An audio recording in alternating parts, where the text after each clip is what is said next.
Fun fact, one of the biggest breaks in this case happened because someone got too chatty at a pub. Never underestimate the investigative power of warm beer.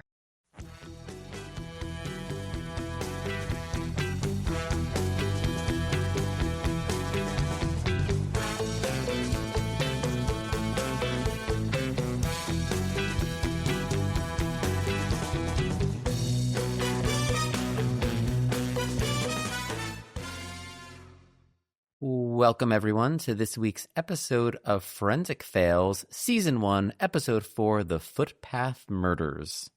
Don't forget, if you're enjoying the podcast, and why wouldn't you, be sure to follow and subscribe on your favorite podcast platform. Leave us a 5-star review and tell a friend. It'll not only help ensure that you don't miss an episode, but it will also help ensure that others will find our show too. As we get started, we will be adding a Patreon feature, more details to come, but there will be things like our hilarious pre-pod pod, bonus episodes, early and ad-free episodes, and much, much more, so stay tuned. So, this one's a rough case. It is. It is. I always am uncomfortable when we watch something or I read something that involves young children, and these are children.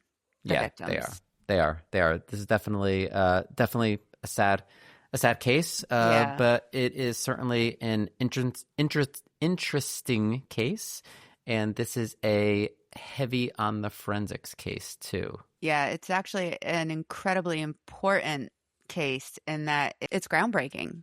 You know, and it kind of just opened the door for how crimes are now solved. So exactly. Some good did come from it. Yeah. Yep, for sure. Well, why don't we not keep folks in suspense any longer and dive right into it? Okay, so let's see. The Footpath Murders aired on October 23rd, 1996. It is the 4th episode of Forensic Files. And the crimes occurred on November 21st, 1983. The first victim was a young girl named Linda Mann. And the second victim, Dawn Ashworth, was murdered on July 31st, 1986. So we have a 3-year span between the two crimes. In Narborough, England, in 1983, 15-year-old Linda Mann disappeared on her way to visit a friend. The next morning, her body was found. 3 years later, in 1986, 15-year-old Dawn Ashworth disappeared in a nearby area close to where Linda Mann disappeared on her way home from work. And again, the following morning, her body was found in a similar fashion. So once again, Forensic Files treats us to another opening black and white reenactment that they love to use. This time, though, we have a little tinge of green added to the opening, which makes me wonder if their budget had a few extra bucks thrown their way. Yeah, although I actually didn't notice that tinge of green. That is very fancy, but if they paid extra for it, it might have been lost on others as well.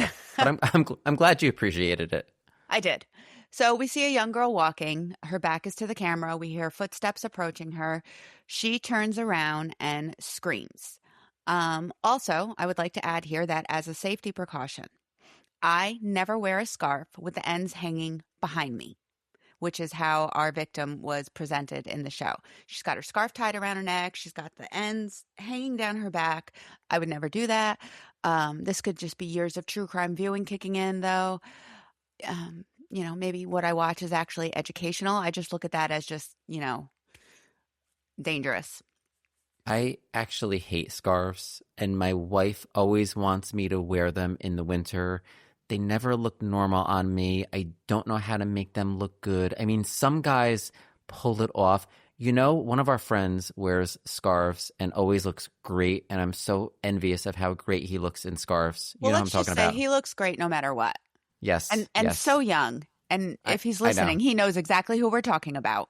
Yes, exactly. But yes, he does have incredible fashion sense. Yeah. I think we should just name drop him because we're going to have him on here eventually. So Tom, you look fabulous yes, all the time. exactly, Tom. And you're so much younger than us, Yes, especially me. So youthful. Yeah. So youthful. So our scene changes to presumably the next day, where at first I thought there was a fire happening in this, park-like area, but it turns out it's just that early morning English mist. So I'm guessing the special effects smoke machine guy really, really wanted to earn his paycheck. Well done, special effects smoke machine guy. Yeah, well, I guess that has to do with the extra budget that they also used for that little tinge of green. I had that same note. I honestly thought there was a burning bush. Yeah. But I guess this is just their way of reminding us, hey, we're in England now. I honestly thought there was going to be like fire somehow brought into this episode. I was wrong. Our host, Peter Thomas, lets us know, see, I've learned his name now, that our story begins early in the morning of November 22nd, 1983, which for you history buffs is also the 20th anniversary of the JFK assassination. That has nothing to do with our story. I just wanted to throw that out there.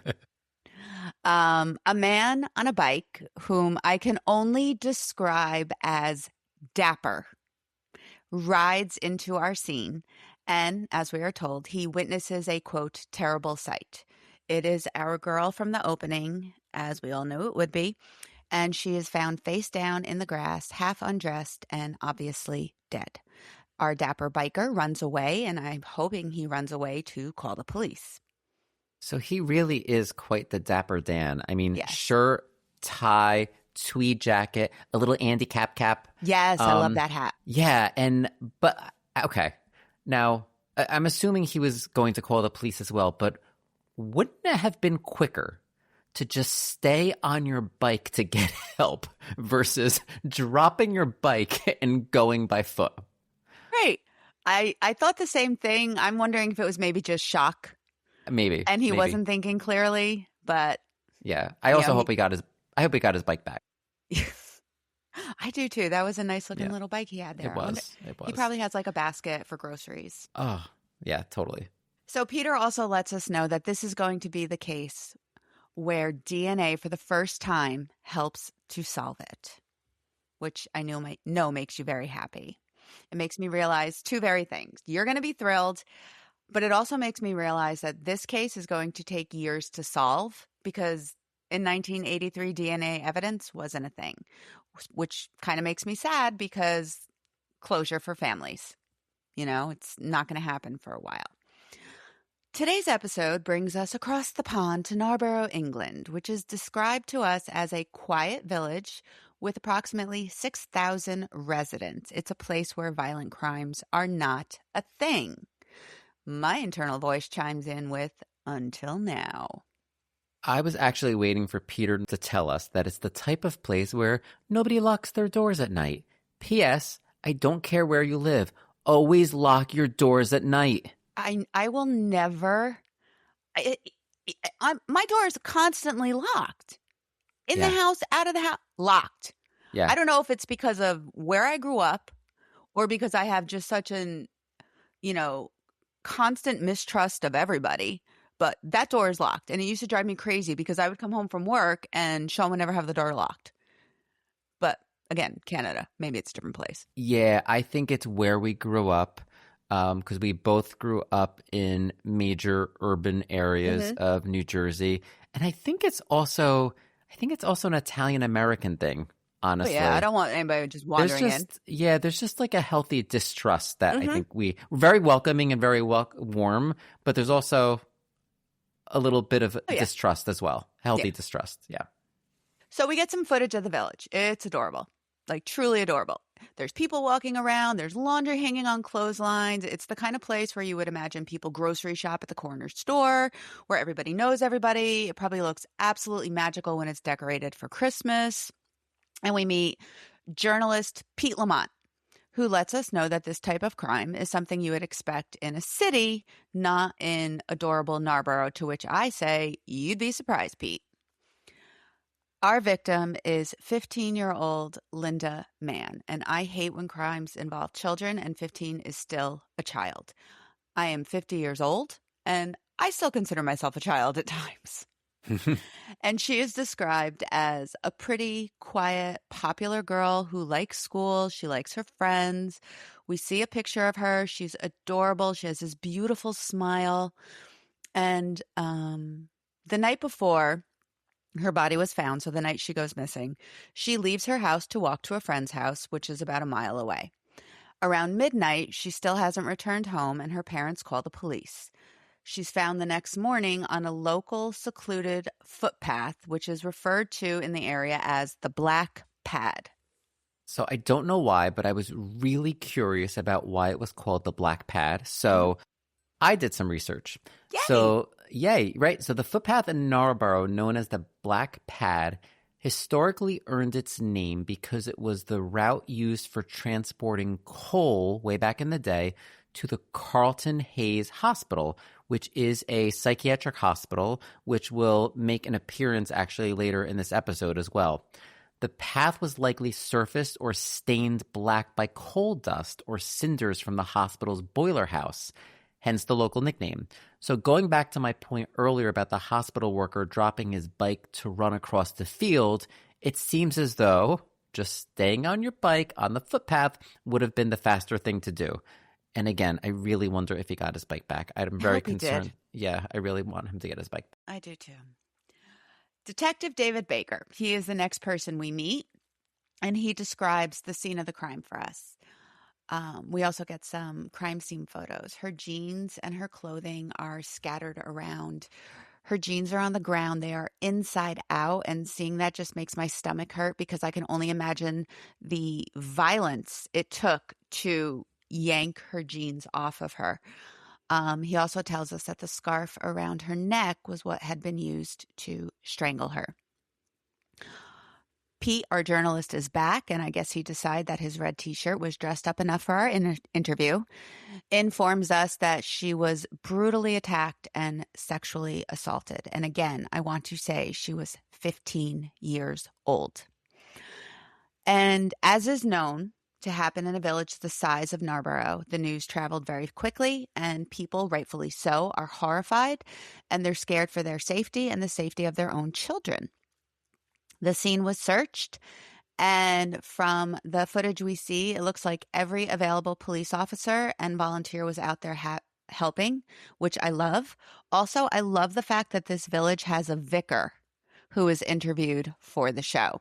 And as I'm watching this, I'm trying to place where I've seen a scene like this before, and it hits me that it looks like the village in the movie Hot Fuzz, which, if you haven't seen, is great. It stars Simon Pegg. It's part of the Shaun of the Dead, World's End, Cornetto trilogy. I'm a big fan of Shaun of the Dead. But Hot Fuzz is one of those movies, and it takes place in this little small town, village in England, and it just kind of gave me the same vibe. I have to add it to the list, right? Because last week, right, there was another movie that you mentioned with Val Kilmer. Real Genius. Yes, Real Genius. So, okay, I have to add a Hot Fuzz to the list. Mm-hmm. So I also love the fact that there was a clergyman and that he is the vicar. So, I mean, vicar is another one of those terms that's very British, but they do use it in the U.S. too. Like, for example, I'm Roman Catholic, and usually in our parishes here, the head will be the pastor, right? But then the associate pastor, at least in our diocese, they refer to as the parochial vicar. And yeah, which I love. I just love seeing even in the church newsletter, parochial vicar. Like, again, it just reminds me so much of England. And I actually always think, when I think of vicars, I always think of the classic Britcom Keeping Up Appearances, because the main character, Hyacinth Bouquet, was constantly trying to get in good with the vicar and was constantly calling out, "Vicar, vicar." Yeah. So at this point, they also show us volunteers helping to go through the crime scene. And they look like they're weeding through this really thick thatch. Yes. So it was really gnarly looking. And again, I don't know if this is another mistake in how the reenactment was done. So again, they had extra money for effects like the green tinge and the fog machine, not extra money for a location scout, because the footpath greenery in that looked absolutely nothing like what they're showing in the footage from the time. Exactly. I thought the same thing. Yeah, like the reenactment looked like almost like a lovely park. This was not a lovely park. No, it was like a trampled down side of the road kind of a thing. Yeah, Like for what sure. you'd see on the side of Route 80. Yeah, exactly. So not much was found from the crime scene search. However, her autopsy results did give some information. And our medical examiner today is a rather serious gentleman wearing half-lens glasses on the tip of his nose.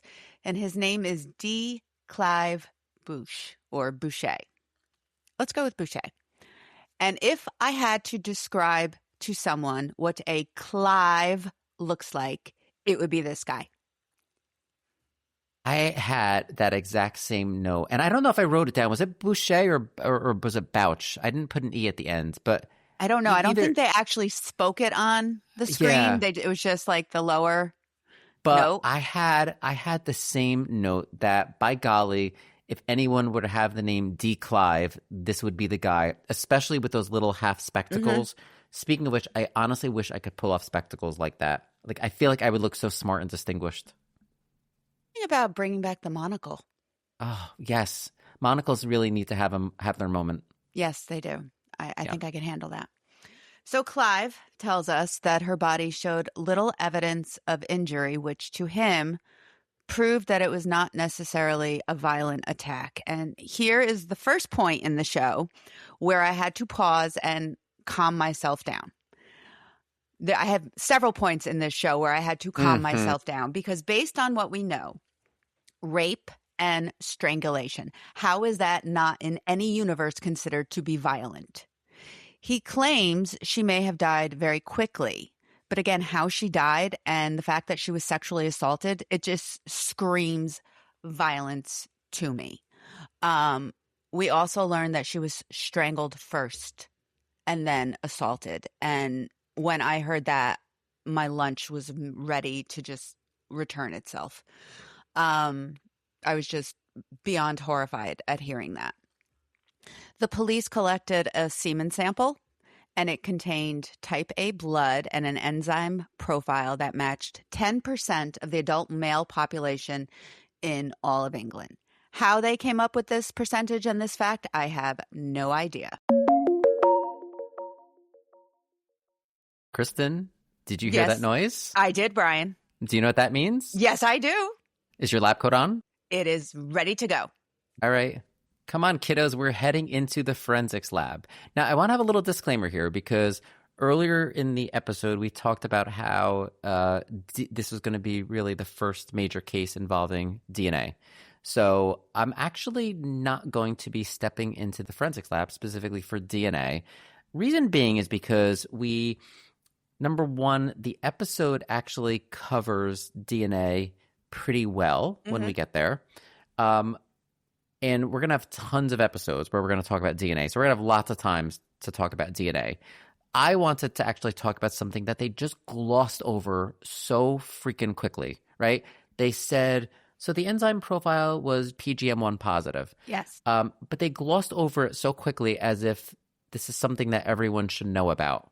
I have no idea what it means. Yeah, so I didn't know what PGM was. So I'm like, all right, let's do a little bit of a deep dive on that. So here we go. So PGM stands for phosphoglucomutase. So that is an enzyme that is involved in sugar metabolism inside cells. So like many enzymes, PGM exists in slightly different inherited forms called isoenzymes. So those are genetically determined and can be detected in bodily fluids such as blood or semen. So before DNA profiling became standard, enzymes like PGM were commonly used as biochemical genetic markers in forensic casework. So what does PGM1 plus mean? So the 1 refers to the specific inherited variant of the PGM enzyme. The plus indicates that the isoenzyme was present and clearly detectable in the biological material. So again, I've used this term isoenzyme. So what exactly are isoenzymes? Isoenzymes are slightly different genetically inherited versions of the same enzyme. They all perform the same function, but they're a little different in structure and electrical charge. A helpful analogy is different brands of scissors, right? So they all cut paper, but they're made slightly differently and don't weigh or move exactly the same. But they're all still scissors, right? Mm-hmm. So in the case of PGM, there's 3 different isoenzymes. You could be PGM1, you could be PGM2, or you can be PGM21. Each parent contributes one version of the PGM gene. So if I get the one gene from both parents, I get PGM1. If I have the 2 gene from both parents, I'm PGM2. If I get a 1 gene from one parent and a 2 gene from another parent, right, I am PGM21, okay? So how strong is PGM1 positive as evidence? So it's class evidence, not individual evidence. A significant portion of the population carries the PGM1 type.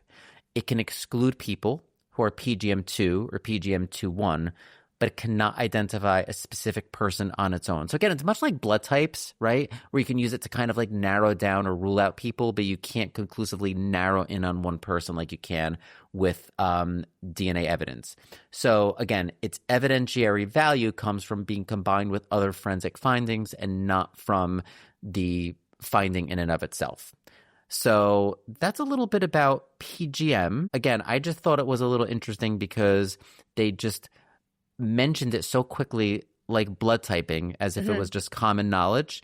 I had no idea what it was, and hopefully we have a better understanding now.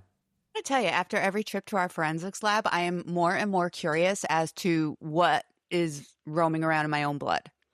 You know, Yeah. like I'm almost like, oh, I want to go out and get like a complete blood typing to figure out everything that's going on inside me. Because I'll be honest, if you asked me today what my blood type is, I probably could not tell you because I don't donate blood because I'm anemic. Right.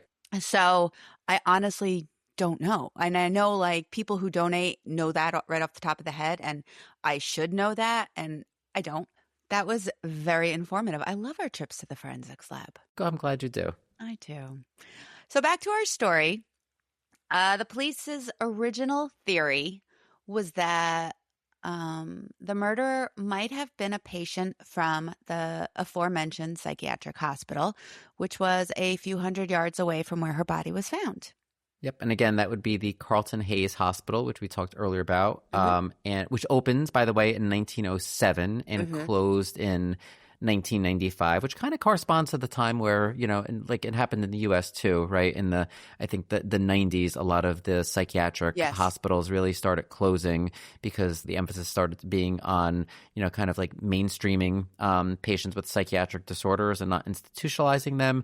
And also too relates to the fact that, like, again, sorry, but thank God for pharmaceuticals. We just have a lot better drugs to actually treat these people and help them live more normal lives. Exactly.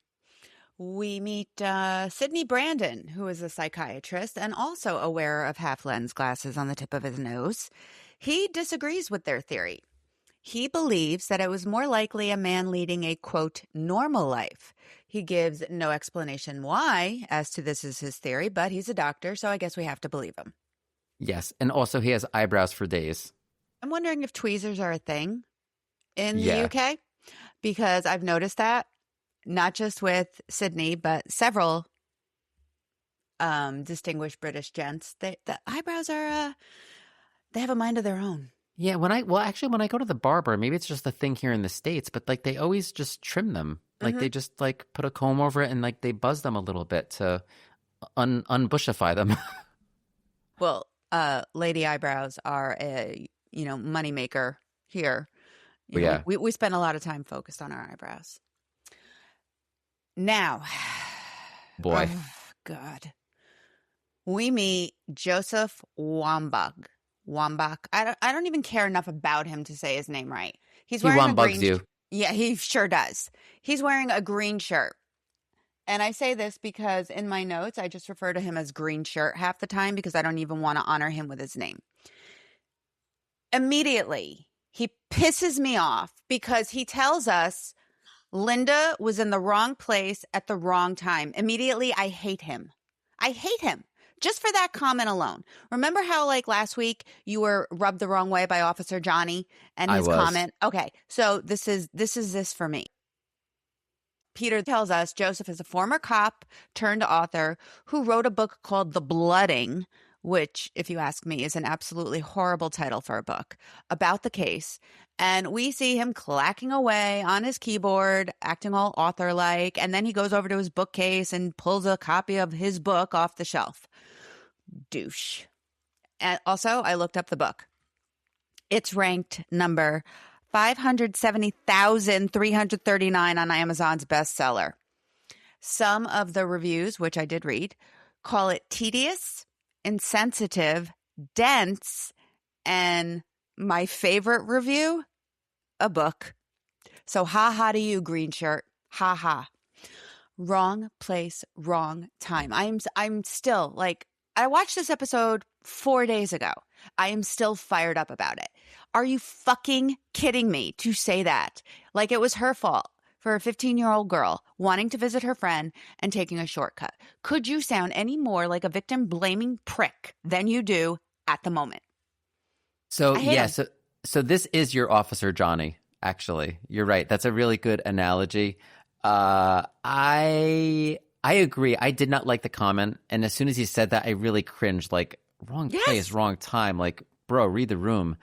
That being said, I didn't have the same overall visceral reaction. I don't hate him like the way you hate him. But I was distracted more by the fact that his shirt perfectly matched his wallpaper. So to me, it was just like looking at a floating head, basically. Oh, that head, I wanted to just smack it. So he lets us know, and everything he said just was like so condescending. And I wanted to be like, dude, you're a former police officer, a little sensitivity. I know it's a job, but there are people at the root of your job, right? So he lets us know that the amount of time and the effort that the Narborough police put into Linda's case is basically because they've got all the time in the world because nothing really happens there. I don't know who thought this was going to be a good guy to interview, but they might want to lose their job. So police set up surveillance at Linda's funeral because sometimes they know that murderers like to return and kind of insert themselves into, investigations to kind of see what they did. They get like a thrill out of it. We see somebody in the crowd, I'm assuming somebody who was planted there, with a giant camcorder from 1983. Continent on your shoulder. And he just blends in seamlessly. Like nothing to see here, Don't mind the man with the big giant camera. Yes. I mean, because everyone just videotapes, funerals like that for their home collection. Right. At this point also, we get a really good shot of the actual footpath. And again, it looks absolutely nothing like the footpath they showed earlier in the reenactment. The real footpath is kind of narrow. It, again, has this really thick, creepy-looking brush on both sides of it, whereas the other was almost like the reenactment one was almost like a footpath alongside a beautiful park. Right. It made the reenactment made me think of like Brookdale Park in Bloomfield, which is lovely. Yes. And lovely. It's got all these little walkways. Yes. So again, we go back also to the reenactment where the hospital worker dropped his bicycle. Hope he got it back and sprinted across the field. In actuality, there was really no field to sprint across. I mean, again, I feel like I'm such a stickler with these reenactments, but like this is the thing that I always get caught up on, the fact that these location scouts just really play fast and loose with the reenactments. Well, the reenactment is such an important part because it's the retelling of the story for us. And if you're a visual learner like I am, I live for these reenactments because it helps me better picture what they're saying in my mind. So do a good job. Yes, because also when you see the real thing, you would understand also why parents said like, hey, stay away from those footpaths. Mm-hmm. Exactly. So a year later, and the police have no leads. They have no witnesses. They've hit a dead end. Greenshirt, in his condescending tone, lets us know that usually after 2 weeks, the trail is cold. I just want to smack his smug little face. Red t-shirt journalist, who I do like. I have nothing bad to say about him yet. Tells us that all of Linda's family they just want justice for their daughter, which is understandable. and that justice seems to be getting further and further away from him. And I don't know if it's his accent, but I would rather listen to him tell us that it's a lost cause than Green Shirt, because at least he sounds like he has compassion for the family. And the Narborough police, though, they continue. They keep focusing on this case for the next 3 years. Did you notice that when they said the investigation continued for 3 years, they played this really strange sort of like sound effect? Mm-hmm. It almost sounded like someone saying, oh, like that. It's basically the Forensic Files version of the Price is Right womp womp music. The ba-da-ba-da-ba. It just struck me that anytime there's any sort of negative turn of events on the show, they always use that sound clip. And now I feel like we should have a name for it. Like maybe it's just the Forensic Files womp womp sound effect. I'm good with that. Okay. The womp womp. Yeah. They play the womp womp. Yeah, because it really is quite noticeable and like jarring in a way. Yeah. So 3 years later, it is now July of 1986, July 31st to be precise. Dawn Ashworth is 15 years old. She is leaving her after-school job at what looks like an adorable little like news store. You could probably get everything there, newspapers, cigarettes, greeting cards, Violet candies. Yeah. Which were my mom's favorite, by the way. I love a violet candy, actually. The Chowards violet Howards, candy. yes. Or is it yes. C. Howards? I don't know, but they are good. She loved them. Yeah. So she takes a shortcut home through a footpath called 10-Pound Lane, and she was attacked. 9:30 that evening, her parents call the police when she still hadn't returned home, and it takes 2 days for the police to find her body. She was found less than a mile from where Linda was found. This time she was naked, hidden under some leaves, also strangled, also sexually assaulted.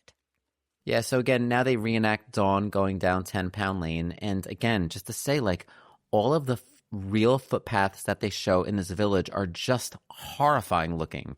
They really are very creepy looking, and the reenactments really don't do them any justice whatsoever. Mm-hmm. And like the Black Pad, I really was curious about how 10-Pound Lane got its name, but I actually could not find a clear explanation of it. I will, for as much as I loved London and England, I don't think I would ever walk down a footpath. No. Not in that country. Nope. Bad things happen. But Dr. Clive is back, and he wants to let us know that unlike Linda, Dawn's body had visible bruises that proved her attack to be more violent than Linda's. And it also indicated to them that she put up a fight. Good girl. Yeah. And this was just horrible, but for the next reenactment, they actually decide to not show the body from a distance, which I think they should have done, right? But rather, they show something up close, and it is very clearly a mannequin that they have lying there. And they did a close-up of the face of the mannequin, and it honestly might have been the most ridiculous thing that I have ever seen on this show, and was just so... Like, I wish they hadn't done that, because it was honestly comical, and there's nothing comical about what actually happened. But that was just such a poor, poor choice. I agree. So semen samples from Dawn were proven to show that the two murderers had the same blood type. Both murders took place in a similar area. They had a similar MO. Both of the victims were teenage girls walking alone. And I thought it was interesting that with this next murder, they mentioned the blood type, but I was waiting for PGM profile, but they did not mention that. Detective David Baker is back again. He describes it as a severe sexual assault. And you know right away, I'm going to have an issue with this, because I want to clarify here and say that any sexual assault should be considered severe. And I'm sure he meant no harm with his words, but I am so fired up watching this episode. So every turn of phrase is just royally pissing me off. We see Dawn's parents. They are at a press conference in 1986. They're speaking to the press, and her mom, who is so broken and is barely holding it together, calls the murderer a fiend. And I absolutely love her for doing that. You know, I love her for speaking out on behalf of her daughter and being a voice for her daughter and saying what this man is. He is a fiend, which is a perfect description. I might even go further and say, like, Satan himself. But we have another investigation beginning, this time into Dawn's case. And after a week, they're able to gather up some helpful information. We are introduced to Richard Buckland, who was a 17-year-old kitchen worker at the psychiatric hospital nearby, and he was seen in the area in the afternoon of Dawn's death. Now, when I first heard this, my initial thought was, well, that kind of makes sense because he works right there.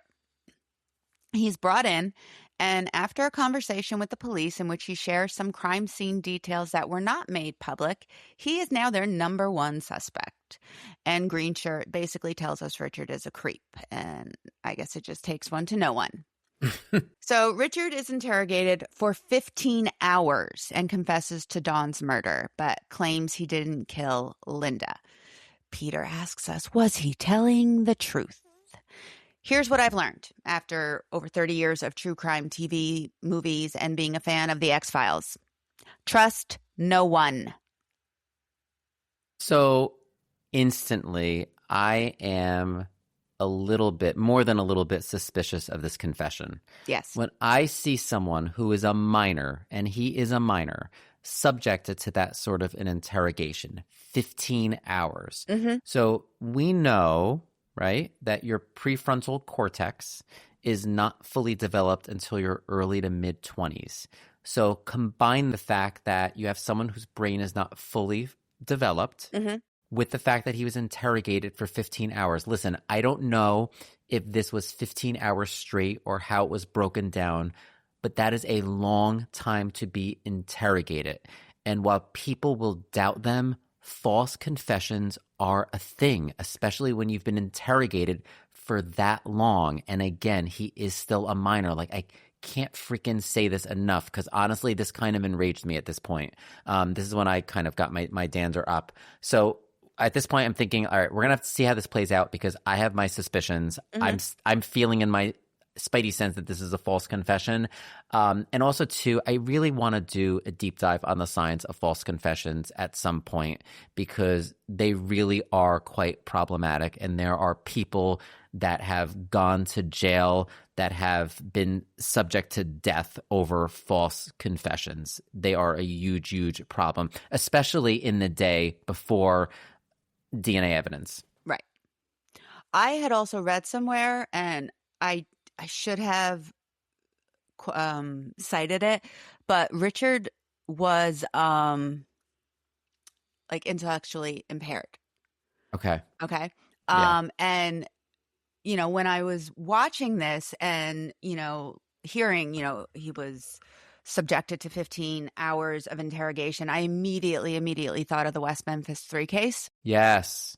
The way they interviewed one of the suspects continually, and he too was intellectually impaired and eventually confessed to a crime that there was really no evidence for, and these 3 young men went away for an obscene amount of time. But that's what it made me think of. So we take a little trip to the University of. Now I know I'm going to say this wrong, and I apologize. Is it Leicester? Remove some consonants. Yeah, there's a lot of vowels and everything going on in there. Leicester? Yep, Leicester. Okay. So big things are happening there. And I know what you're thinking, dear listener. Why are we about to start classes at a British college when there's murderer running around? Well, it's because Dr. Alec Jeffreys, a geneticist, has just made a big boom in the science world, and that boom is about to change everything. It is DNA, or as he so modestly refers to it as, quote, a case of eureka, which in his British accent sounds delightfully charming. So charming. And we should say, too, we're talking about the pronunciation of the university because it's spelled, you want to pronounce it Leicester, but you just get rid of some vowels and consonants and just say Leicester. It's like Worcester. Yeah, they do that with a lot of words, and that carries over actually into like states like Massachusetts, right? Yeah, Worcester, Mass. Yeah. So, but going back to Dr. Jeffries, this is a huge deal, and I kind of don't know why he's not a household name. So we learned that Dr. Jeffries previously used this newfangled DNA technology to solve an immigration case as well as a paternity case. So this was really the origin of DNA paternity testing. So Maury Povich and you too, Connie Chung, really need to thank Professor Jeffries for all of that "you are not the father" money. Now, again, DNA testing is a mainstay of Forensic Files. I'm not doing a deep dive on it here. The episode does a really good job, but I promise we will definitely be doing lots of DNA deep dives in the future. Green shirt's back. And he's hogging up the screen with his obnoxiousness, trying to steal the thunder from the Brits by mansplaining what happens next. Thanks, Green Shirt. Here's what happens next. The police bring both samples to Dr. Alec for DNA testing. Also, it seems that the Oregon Trail graphics are taking a break this week, and instead we get Bill Nye Science Guy graphics, which is great because I love watching old episodes of Bill Nye. And Dr. Alec runs the test, which is a semen sample from Dawn and Linda, and it's tested against a blood sample from Richard. And he breaks down the results for us non-science folk and me, basically, in a very non-condescending way. Take note, Green Shirt. That's how you do it. And guess what? Richard, not their guy. Why? DNA doesn't lie. So the police were a little unconvinced, and Dr. Alec was actually pretty cool about them saying that because even he was surprised, and he tells us it's very normal to be skeptical of a new technology. I love these guys. They're so civilized. They're so refined. There's like no screaming, no sweaty armpits, nothing like that going on. It's probably all being discussed over tea and biscuits. Cookies. And they run the test again. And they come up with the same results. And so Richard is released, and he becomes the first person ever to be exonerated by DNA.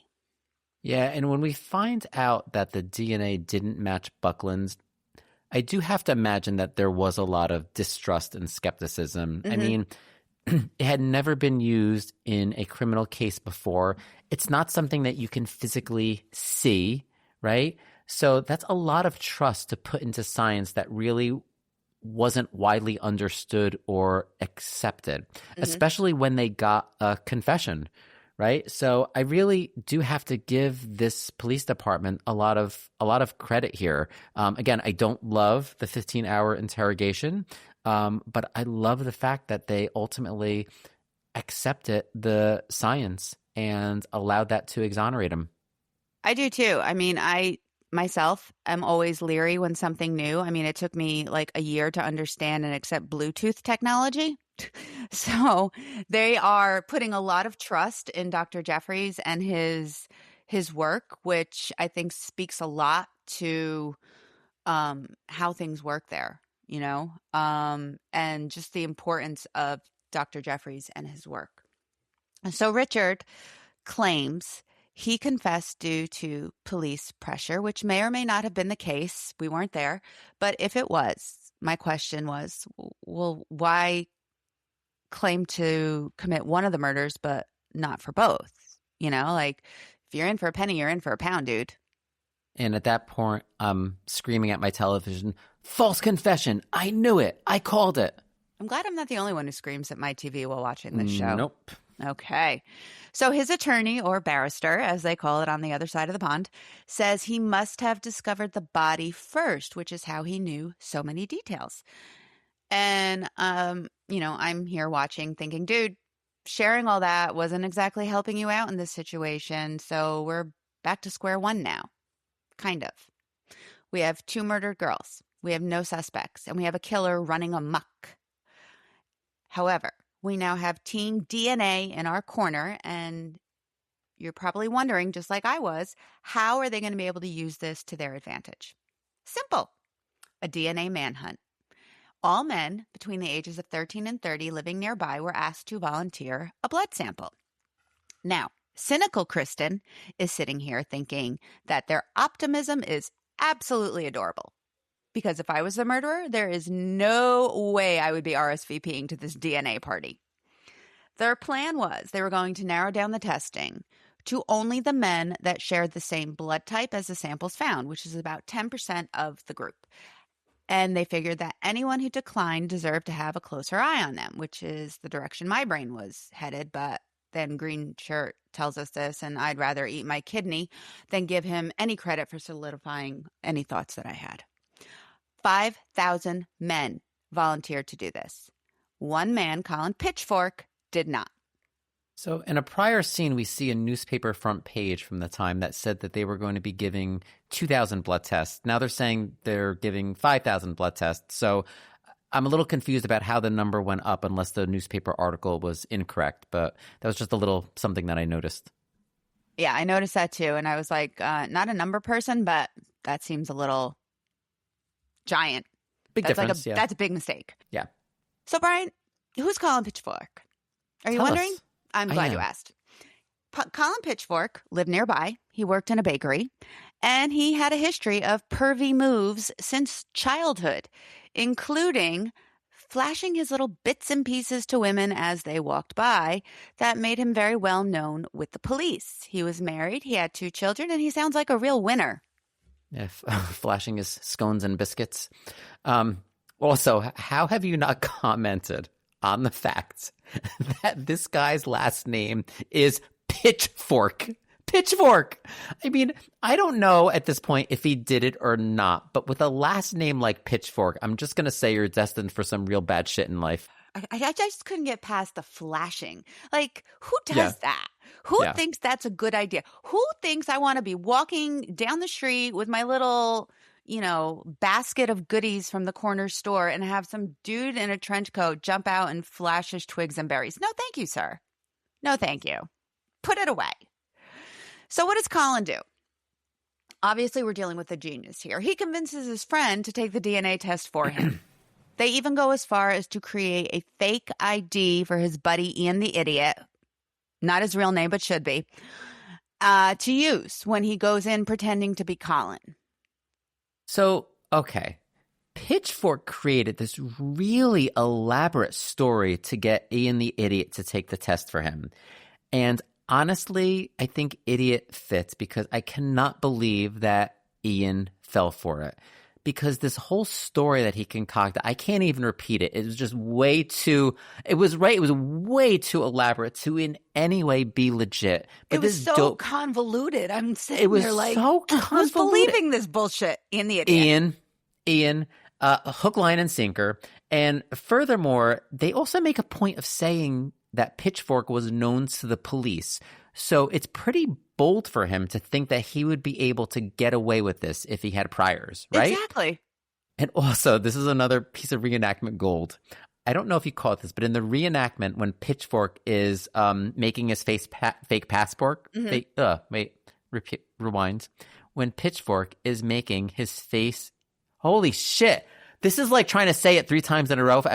When Pitchfork is fake trying passport. to make his fake passports. Nicely done. He looks down at it and says, perfect. He was so damn proud.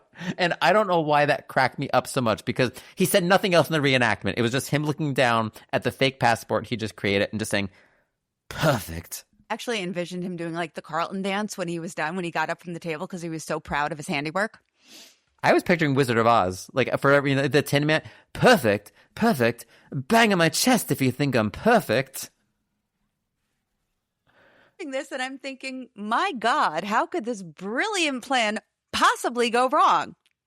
Well, a few pints at the local pub after his DNA test, and Ian the Idiot gets all chatty with his buddies about his role in this little caper, which happens to be overheard by a woman in the bar who goes to the police and lets them know what she's heard. Ian the Idiot was brought in for questioning, and I bet you can guess what happens next. Colin is brought in, he confesses, he goes to jail. His wife and friends claim they had no idea. They never do. Green Shirt lets us know that this case will be remembered for 100 years, not because of his book, but because of Dr. Alec and his DNA. How nice of him to give Dr. Alec the credit here. Also, Dr. Alec was knighted by Queen Elizabeth the second in 1994 for his contribution to science. Colin Pitchfork was given a life sentence. And our friend Ian Kelly, the idiot, who took the test for him, was sentenced to 18 months for what they called their perverting justice. Mm-hmm. But his sentence was suspended. And I don't know. I think 18 months is more than fair and generous. But I don't think it's fair for him to walk away without having any time served. I mean, he threw a major wrench into this investigation and really slowed it down and could have ruined it. Maybe they just felt the fact that he was such an idiot is punishment enough. True. I mean, that's the only thing I could think of. Like, dude, if you are that stupid to fall for that load of steaming shit that Pitchfork gave you, then look, good luck in life. Look both ways before crossing every street corner. So Colin was released on September 1st, 2021, but he was tossed back into jail 2 months later when he was arrested for approaching young girls.